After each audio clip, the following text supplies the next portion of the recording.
आदिवासी रानतलोधी यह पुनर्वसित गांव आज भी अनेक सुविधाओं से वंचित है। बरसात के दिनों में यहां के किसानों को किन समस्याओं का सामना करना पड़ रहा है, आइए देखते हैं। ताड़ोबा टाइगर रिजर्व के रानतलोधी गांव, जो राष्ट्रीय राजमार्ग 353 ई वरोरा चिमूर पर स्थित है, का पुनर्वास सरकार ने 2 साल पहले किया है, लेकिन सरकार की ओर से ऐसा नहीं करने के कारण यहां के लोगों को बरसात के दिनों में विभिन्न समस्याओं का सामना करना पड़ता है। आदिवासी परिवारों को सुविधाएं उपलब्ध कराना। आदिवासी गांव रानतलोधी में लगभग 150 घर है। यह गांव ताड़ोबा के घने जंगल में स्थित था। सरकार ने इसका पुनर्वास किया है और इसे वरोरा तालुका के चिमुरपोरा रोड पर स्थलांतरित कर दिया है। 132 घर नई जगह और 18 घर स्थलांतरित हो गए हैं। नए रानतलोधी में किसानों के लिए जल निकासी की सुविधा, पक्की सड़कें और बाड़ लगाना अभी तक उपलब्ध नहीं कराया गया है। सरकार द्वारा 19 बोरवेल दिए गए हैं, केवल 5 बोरवेल चालू है और लोगों को उनसे रिसने वाला पानी पीना पड़ता है। सरकार ने 18 साल के नागरिकों से लेकर वरिष्ठ नागरिकों को 5 एकड़ जमीन के साथ घर की जमीन तक 3,75,000 रुपए का लाभ दिया है, लेकिन आज भी यहां के किसानों को पांधन रास्ते खेती के लिए आवश्यक सोलर बाड़ नहीं मिल पाई है। कई परिवारों को सरकार की ओर से राशन कार्ड नहीं मिलने के कारण वे अभी भी सस्ते अनाज के लाभ से वंचित है।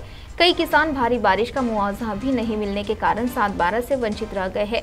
यह सवाल लोगों के बीच बना हुआ है। युवाओं को आगामी विधानसभा चुनाव में भी वंचित रहना पड़ेगा, इसीलिए यह समस्या जनप्रतिनिधि प्रशासन ने जल्द से जल्द हल करने की मांग आदिवासी नई रानतलोधी के नागरिकों ने की है। मंगलदास नानाजी आत्राम, मी आहे ग्रामपंचायत सदस्य आणि पुनर्वसन समितीचा अध्यक्ष। गावातले कामं का आहेत ते संपूर्ण बाकी ते सर्व माहीत आहेत, पण असं आहे गावातल्या कामापासून किंवा आता वंचित आता ह्या सीजनाला कमसे कम घरपिशी नाल्यामध्ये पाणी साचून असल्याच्यानं बिमारी खूप वाढली आहे। बिमारी वाढून रोडवर मातीकाम नाही, मुरुम नाही पडला आहे, मुरुम आलेला आहे। मुरुम येऊनही त्या मुरुमाचा जागेवर मुरुम ठाईक असूनही ठेकेदार मुरुम टाकत नाही, म्हणजे अलगर्जी फारेसवाल्याची आहे। याच्यानंतर गावात का परिस्थिती चालू आहे, गावाच्या पाण्याच्या टाकीचा पाण्याचा पंचव बोरमध्ये बिचिंग नाही मिळत आहे। ग्रामपंचायतला चपराशी नाही आहे, ग्रामपंचायत असून चपराशी नाही भेटत आहे। चपराशी तर आमचा कर्तव्य आहे, ग्रामपंचायतचा मान्य आहे, पण तरी पण एखादी कुवा असला तर चांगला झाला असता। पाणी एक तर टाकी भेटत नाही, कुणाला पाणी भेटत नाही वेळेवर। ह्या नळावून त्या नळावर पाणी न्यायचे, ते सतत एकोका घरी 4-4 न 5-5 आजारी पडून आहेत।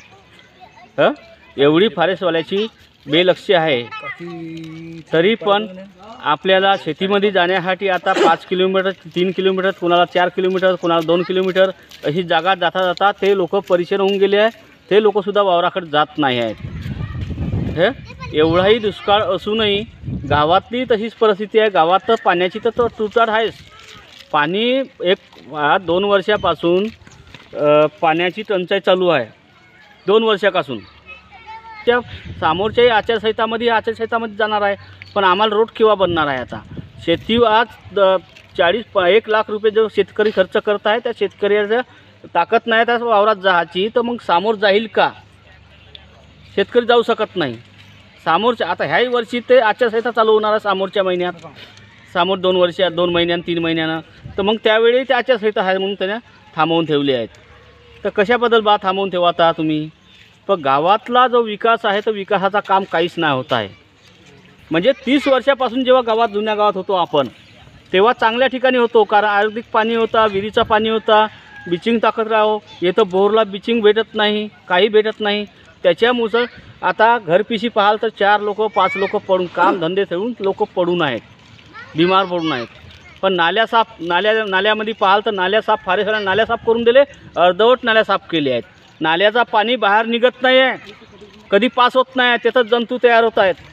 ते आम्हाला जीवनावश्यक आर्थिक पद्धतीनं हानिकारक आहेत। ते आहेत, दिसत आहे। तुम्ही व्हिडिओ घेऊ शकता, तुम्ही व्हिडिओ पाहू शकता, कोणताही फारेसवाला येईल तरी व्हिडिओ पाहू शकते, पण एवढी दुर्गंध आमच्या गावावर अन्यायावर आहे। CTV के लिए प्रतिनिधि जगदीश पेंदाम की रिपोर्ट।